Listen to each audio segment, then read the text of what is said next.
If you've been watching this channel for a long time, you know that I love Tekken, and I've been the biggest Tekken 8 shill until recently. But I still have the itch to play Tekken, even though Tekken 8 is kind of not in a great state right now. But I figured I'll go back and check out some of the stuff that Tekken 7 has to offer, because I haven't really played this game much. I got into it a little bit during the pandemic, but I was never any good, so I kind of dropped it within a couple hours. But now I've played about 1,000 hours of Tekken 8, and I would like to come back to this game and see if I'm actually any better. So I'm gonna check out a couple of my mains, and then check out a couple of the characters that are problem characters in this game, so we can see kind of what it's about. Alright, so here we are in Tekken 7. I am not very familiar with this game, to be honest. A lot of stuff is really different. I figured I'll play Dragunov first, try him out in some of the training mode, because he's, I feel like, considered to be generally like a harder character and not a top tier in this game. So I kind of want to see some of the differences that he has. Now, the first thing that I'm kind of noticing about this game is movement feels a lot more stiff than in Tekken 8.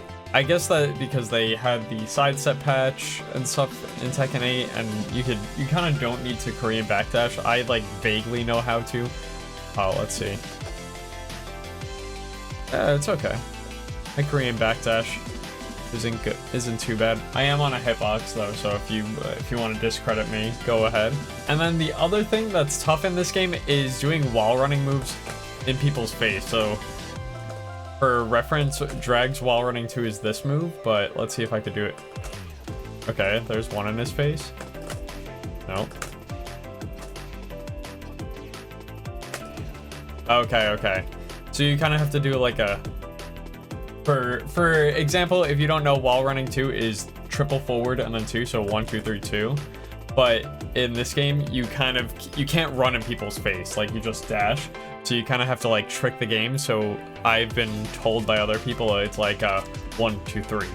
If you're a music person, like 1, 2E. But now, the other thing with Drag in this game is he doesn't have down back 3+4, which is like his scary low in Tekken 8, his hatchet kick. He has down 2, I guess he has this, but this move like is key to his game plan in this game, where he literally just has to try to get you to duck by doing this. I guess you could also do throws, but I noticed in this game more than in Tekken 8, throws seem to be a lot more sidesteppable, with the exception of like in Tekken 8, King has his homing throws. But in this game, yeah, Drag doesn't really have any way to make you duck. He does have his snake edge, which in this game I think it's crazy that you get full combo off of a snake edge. There we go. I don't know if it's scaled. And something else that I found in this game is after getting a corkscrew, going up to someone and then doing a button, like a forward button, I feel like is really tough. Like you don't have nearly as much time as you do after Tornado in Tekken 8. And also it's just like, I don't know, I find myself like I can't run up and then do like a forward 3, down forward 1+2 as Drag. Then the other thing with Drag specifically in this game is I feel like his combos are low-key super high execution, where in this game and Tekken 8, you can do his sneak step, where if you hold down forward after certain moves, he does this little like dash up, and you could cancel it by pressing up, like to sidestep. So some of his combos will have like you can cancel the sneak into itself to extend your combos. But I feel like that's like this general like bread and butter in this game. Like counter hit while running 2 requires instant while standing 4 into sneak cancel. So if you get counter hit running 2, you have to do that, and you get something like that. Mine is definitely not optimal. And then I guess the other cool thing about Drag in this game is I think after this move, you get Stomp, whereas you get the knockdown grab in Tekken 8. And you don't get his sneak transitions from a lot of his stuff. Do you still get it from... No, you don't get it from while standing 1. You don't get it from 4-3. this string is no longer delayable. Or in Tekken 7, this string is not delayable, which is really annoying. Well, I guess if you throw this out, there's not really much mix-up. And then the other cool thing that I think is awesome in this game, which I wish it worked this way in Tekken 8, but unfortunately it doesn't, is the rage drive system. So everyone knows that when you're low in Tekken 8, you can do a rage art, which is like your super, right? Like the screen freezes and you get like a cool animation. But in this game, this is kind of like the predecessor to Heat Smashes.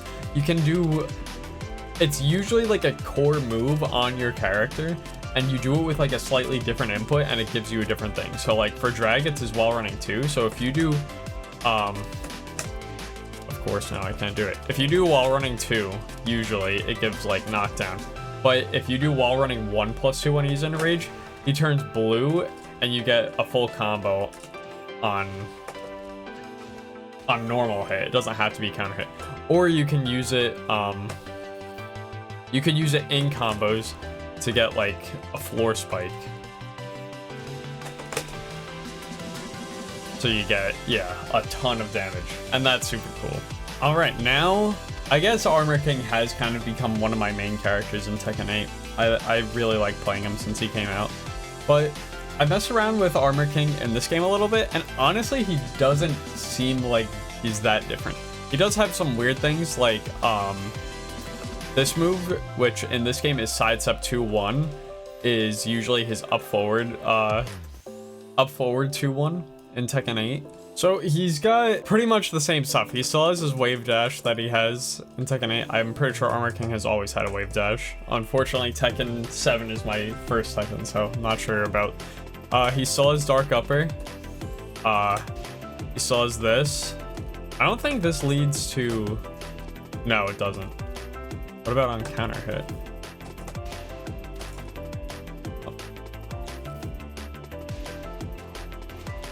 It does on counter hit. You do get the 2-hit combo. He still has like some of the cool Armor King stuff, like triple stomp.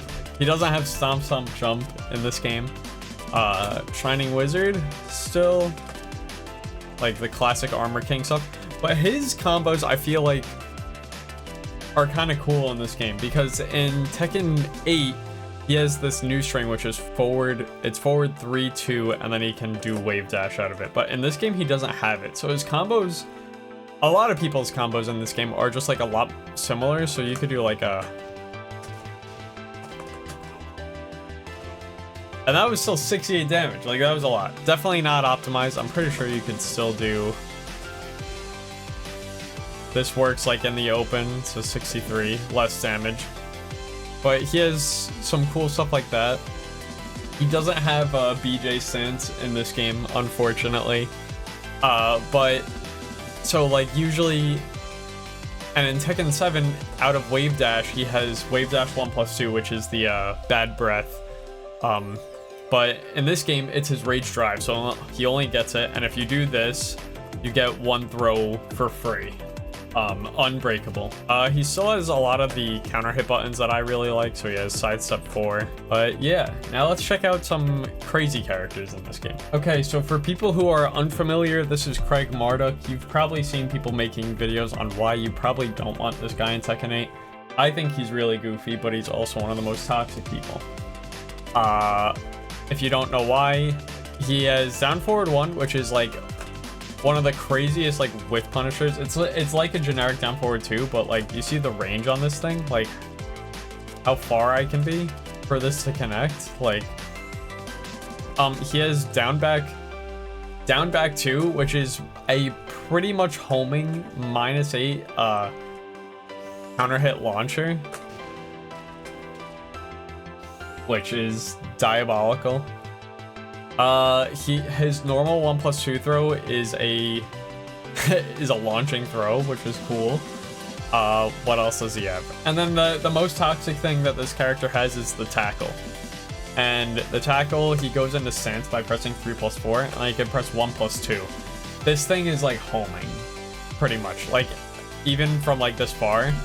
And the break window, depending on how far he is, gets tighter as he goes. So I'm pretty sure if he hits it from like max range, it's like a like a 1 or a 2 frame break window. So I can't imagine trying to deal with this online or in a tournament. But after he gets on top of you, he has a 3-way mix-up. He could either do a 1, 2, or a 1+2. And the 1 and the 2 look like this, where he kind of just punches you on the side, and you can hypothetically react to it.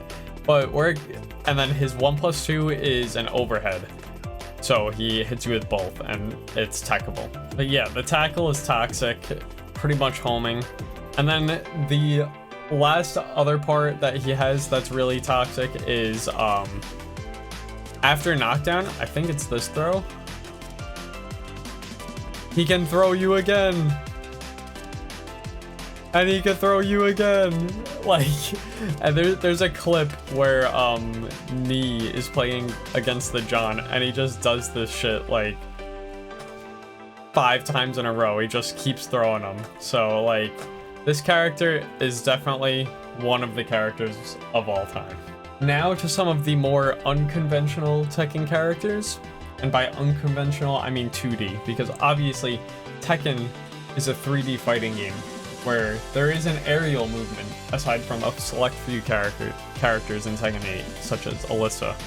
But in this game, there are characters from other games that are 2D games. So Geese Howard here is one of them. He is from Fatal Fury and the King of Fighters series. I think he's in King of Fighters, but he's originally a Fatal Fury character. And as you can see, he is super. So there are certain moves he can do when he has meter. He has a fireball, which is crazy. And then he also has a full jump. And this jump, I don't really know the combos, but this jump can like go into stuff. So something to observe is Geese has super meter. That is chargeable by hitting people, by blocking, I'm pretty sure.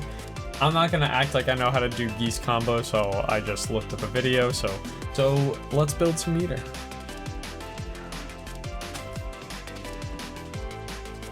Something like that. I'm not very good at this character. Okay, so once he has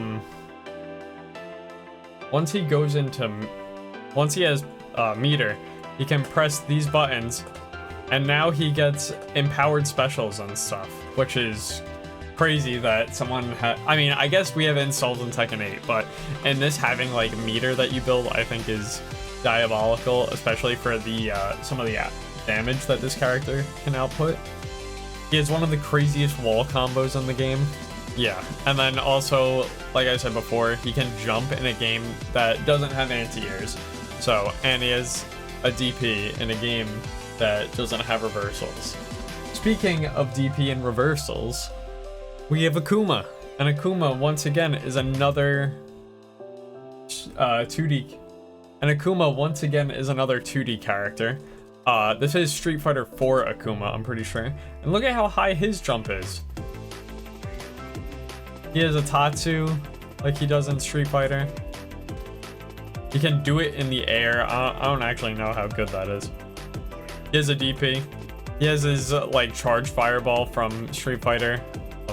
It's on half circle back and punch. He has a dive kick.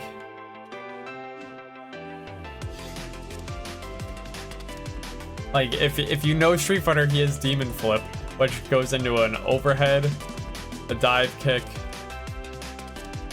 or a low. He has air fireball. He has his focus attack from Street Fighter 4.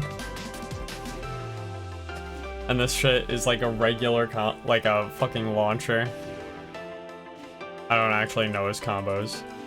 He has a pretty decent down forward 1, -4. Yep.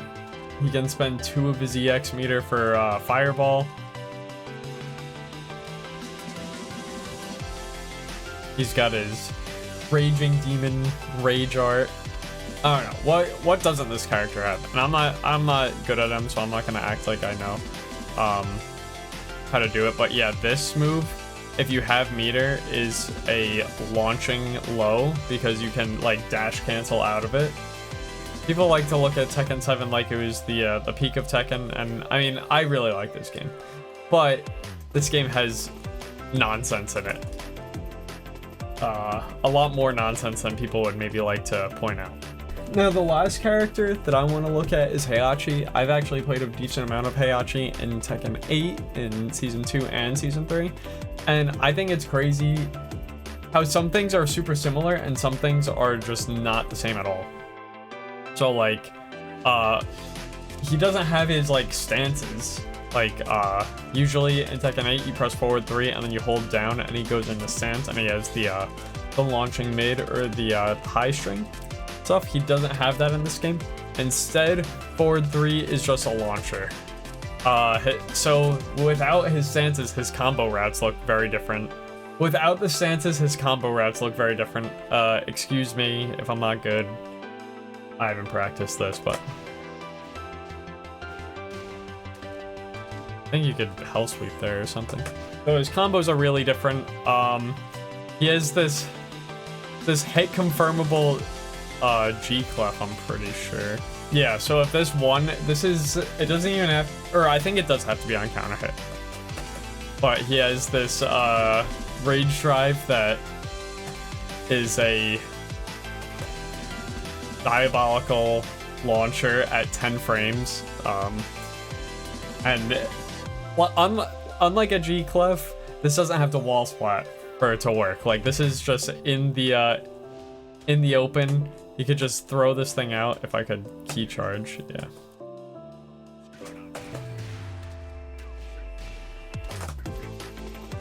For 81 damage, horribly unoptimized. And I'm pretty sure this thing is like crazy on block.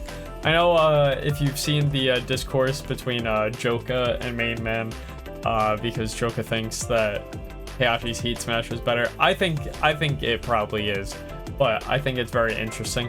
And then also, I think Heihachi might have like the most god down forward 1 in all of existence, +9 on hit and -1 on block.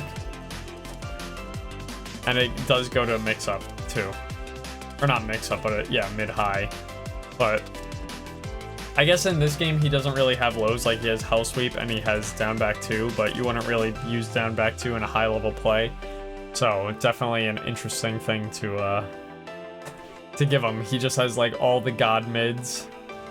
And then in this game, his back 4 just screws on normal hit. So you probably get a combo. I'm not gonna act like I'm good and do it, but yeah. What do you guys think of Tekken 8? What do you guys think of Tekken 7? I think we should organize some sort of core tournament where we play like an old fighting game, either Tekken 7 or something else. I guess you wouldn't call Tekken 7 an old game, but yeah, let me know your thoughts below. Use code QORcast for 10% off your order on QORgaming.com/shop and check out the podcast every Saturday. I'll catch you guys next time.